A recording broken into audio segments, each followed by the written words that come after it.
Programa Papo Médico. Um oferecimento, Clínica de Cirurgia Plástica Ricardo Proto.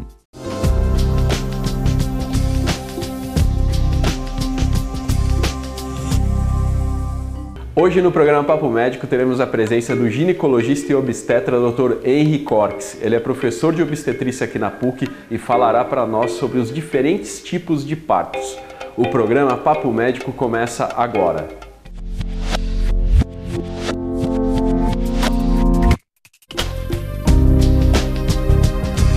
Foi observado na mídia nos últimos tempos um grande tumulto acerca de uma lei sancionada para a defesa do parto humanizado. Nós temos inúmeros tipos de partos, cada um com as suas indicações e contraindicações. Henry, muito obrigado pela presença hoje aqui no Papo Médico. Henry, vamos falar um pouquinho sobre os tipos de partos. Primeiro, o parto normal. O que seria o parto normal?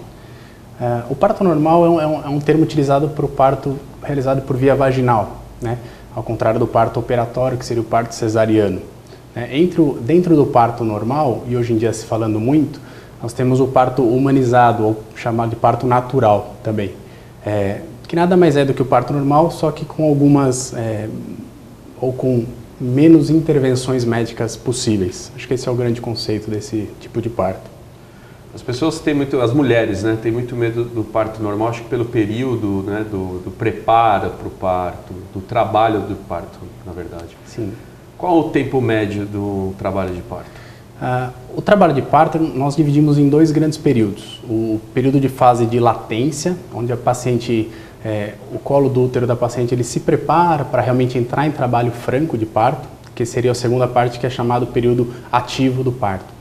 Essa fase latente, ela pode demorar de horas e até, em algumas vezes, dias, que é a paciente que tem uma dilatação pequena, contrações, mas são contrações muitas vezes bem insuportáveis, e ela fica na casa dela e espera o melhor momento para ir para o hospital. A fase ativa do trabalho de parto, quando ela desencadeia, geralmente por volta de 3, 4 centímetros e contrações bem fortes, bem intensas, quando desencadeia, mais ou menos 6 a 8 horas é um período para ela estar realizando o parto vaginal. Não necessariamente a bolsa rompeu, não necessariamente ela vai romper nesse período. Não necessariamente. A ruptura das membranas, né, ou ruptura das bolsas, quando ela está com dilatação do colo, ela nem sempre ocorre antes do trabalho de parto. Ela pode ocorrer durante o trabalho de parto, antes, ou mesmo na hora que o bebê nasce. Pode alguns bebês, inclusive, nascer com as membranas, com as bolsas, né? Agora, rompeu a bolsa, existe um período seguro para aguardar até a conclusão do parto ou não? A gente costuma falar assim, após a ruptura da membrana, depende de qual a idade gestacional que a paciente se encontra. Se ela se encontrar em idades gestacionais acima de 34 semanas, na maioria dos serviços nós realizamos a conduta ativa, que é realmente fazer ela entrar ou ajudar ela a entrar em trabalho de parto, pelos riscos infecciosos. Quando essa ruptura ocorre antes dessa idade, pela grande prematuridade e riscos da prematuridade, se adota uma conduta expectante de aguardar o desencadeamento do parto, ou se nada acontecer, aguardar pelo menos até um período de 34 semanas para daí se induzir o parto. Essas condutas são divergentes em alguns serviços, alguns optam por 36 até 37 semanas. Isso costuma mudar um pouquinho. Mas só para ter uma ideia de que esse conceito de que rompeu, tem que nascer, isso realmente não existe. É claro que depois de uma certa idade da gravidez, existe o risco. E aí se coloca numa balança risco-benefício. Vale a pena esperar ou mesmo inibir um parto com a bolsa rompida? Isso é muito discutível. E a maioria das vezes não, e opta pelo nascimento. Mas é sempre uma balança entre risco e benefício da infecção e da prematuridade, no caso, que seria você fazer um parto com um bebê muito antes do tempo, só porque rompeu as membranas, né, ou a bolsa. Agora, para esclarecer um pouco mais para o pessoal de casa, a diferença do parto normal, do natural humanizado, né, que acaba sendo a mesma coisa, é a intervenção do profissional durante o trabalho de parto. Isso mesmo. Ou até mesmo durante o procedimento do parto. Como a indução. O parto normal ele pode ser induzido com algumas drogas que vocês usam. Quais seriam esses medicamentos que vocês usam? O parto ele realmente pode ser induzido. Existem algumas indicações para isso. Por exemplo, uma grande indicação é a idade da gravidez. Existe um período que nós chamamos de período seguro da gravidez, que vai até 42 semanas. Muitos serviços no mundo inteiro, o Colégio Americano de Obstetras e Ginecologistas defende isso, que deve-se realizar uma indução de parto, um parto seguro, a partir de 41 semanas. Mas até 42 nós sabemos que é o período normal da gestação, poderia chegar até lá. Se você ultrapassar esse período chamado seguro, existe realmente um risco real de óbito do bebê, de envelhecimento da placenta, alteração do líquido e complicações da gravidez. Então seria uma indicação de você iniciar uma indução de parto. As medicações que nós usamos são prostaglandinas, conhecido como misoprostol.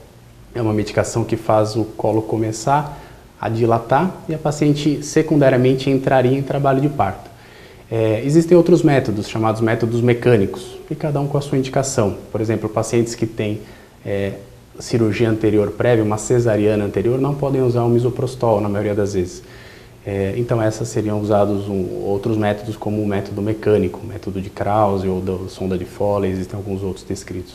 Uma vez o obstetra observa a dificuldade, né, do bebê nascer.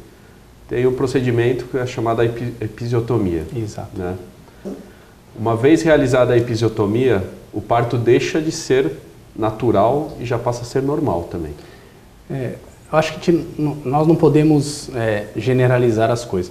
A episiotomia é a chamada uma cirurgia ampliadora e ela é e deve ser realizada quando tem indicação. Na prática clínica nós vemos infelizmente uma indicação muito liberal da episiotomia, o que não deveria acontecer. Mas existem alguns casos onde ela é obrigatória. Isso, pela Organização Mundial de Saúde, gira em torno de 15% mais ou menos das pacientes precisariam de uma episiotomia. O porquê que se faz a episiotomia? A episiotomia é um corte que se faz na região da vagina, ela pode ser à direita, à esquerda, ou a perinotomia, que é mais central, e ela é realizada para evitar que tenha lacerações na região da vagina. Quando tem indicação de fazer episiotomia e o médico não faz a episiotomia por qualquer razão, a paciente pode ter complicações graves, como lacerações da vagina, da bexiga e do reto, que são locais muito próximos dessa região. E isso, é claro, é muito, muito, muito pior do que a simples episiotomia. Então, eu diria assim, ela tem indicação, é claro que não é tão grande como se vê nos dias atuais, né? Mas cerca de 15%, e quando precisa ela deve ser realizada. Falar que um parto não é mais humanizado ou não é mais natural porque fez uma epísio, eu acho que é forçar um pouco a barra, acho que a gente não pode ir por esse caminho. Eu acredito que o parto humanizado, eu sou um dos médicos que defende, é claro que intervenções médicas devem ser realizadas quando precisa. Então isso é o conceito do parto humanizado, não precisa dar remédio sem precisar, não precisa fazer epísio sem precisar, não precisa fazer intervenções médicas em geral sem precisar. Mas quando elas são necessárias, precisa ser feito. Isso não quer dizer que o parto deixou de ser humanizado. Todas as outras condutas, o contato com o bebê precoce, a amamentação precoce, tudo isso vai continuar sendo preservado. E a episiotomia vai ser só uma intervenção que foi necessária naquele momento. E o parto vai ser o mais natural possível, apesar da epísio. Henry, o bate-papo está interessantíssimo. Só vamos dar uma paradinha para o intervalo comercial e voltamos já com o programa Papo Médico.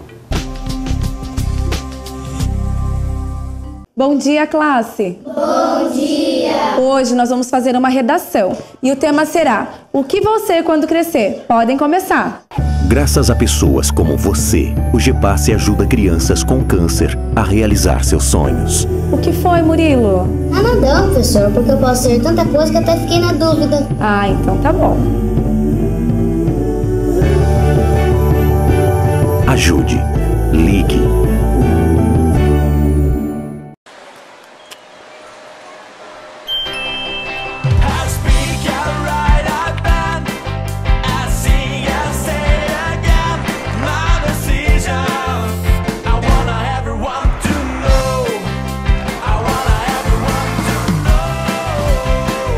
Para salvar vidas, não basta querer doar, tem que avisar.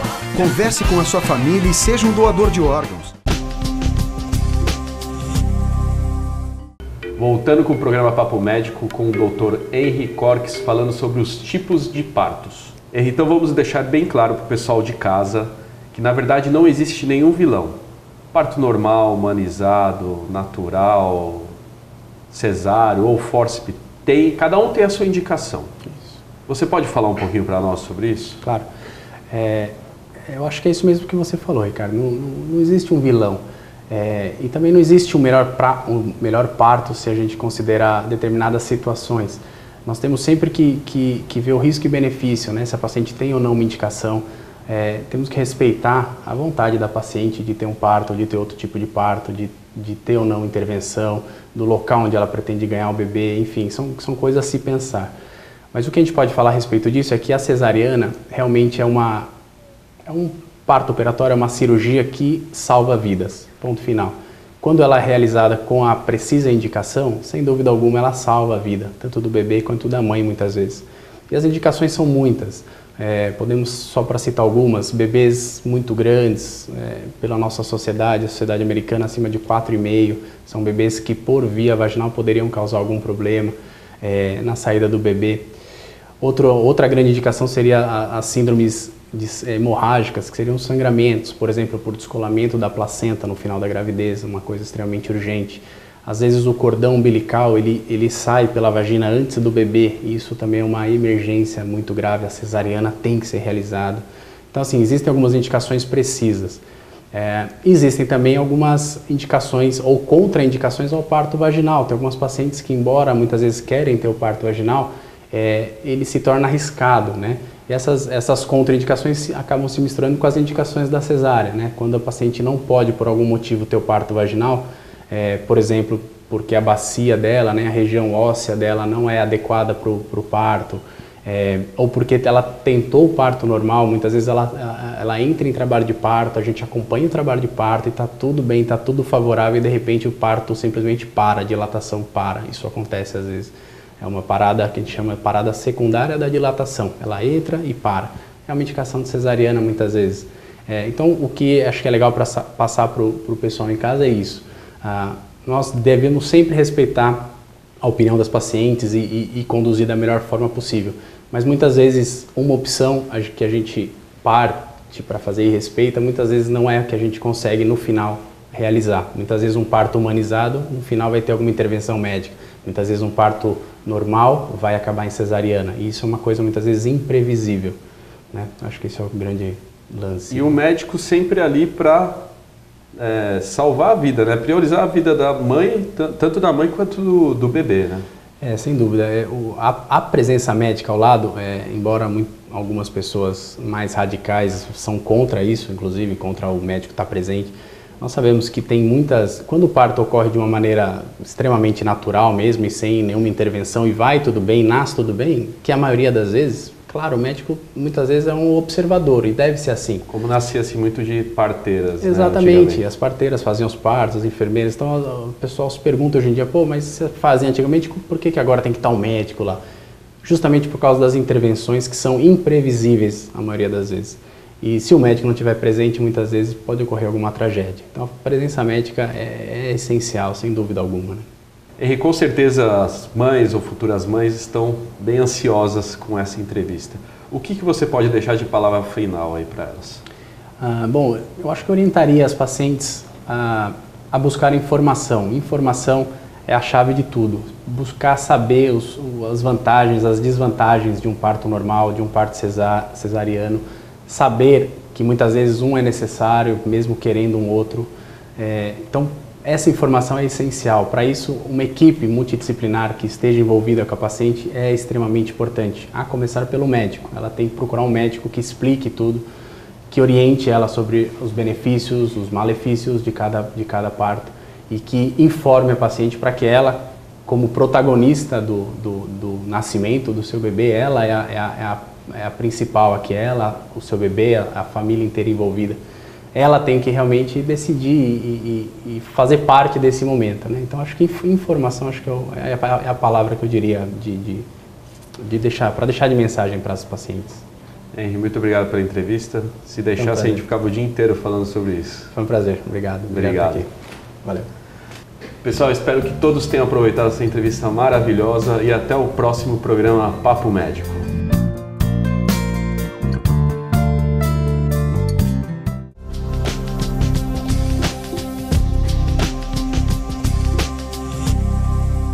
Você assistiu o programa Papo Médico, um oferecimento Clínica de Cirurgia Plástica Ricardo Proto.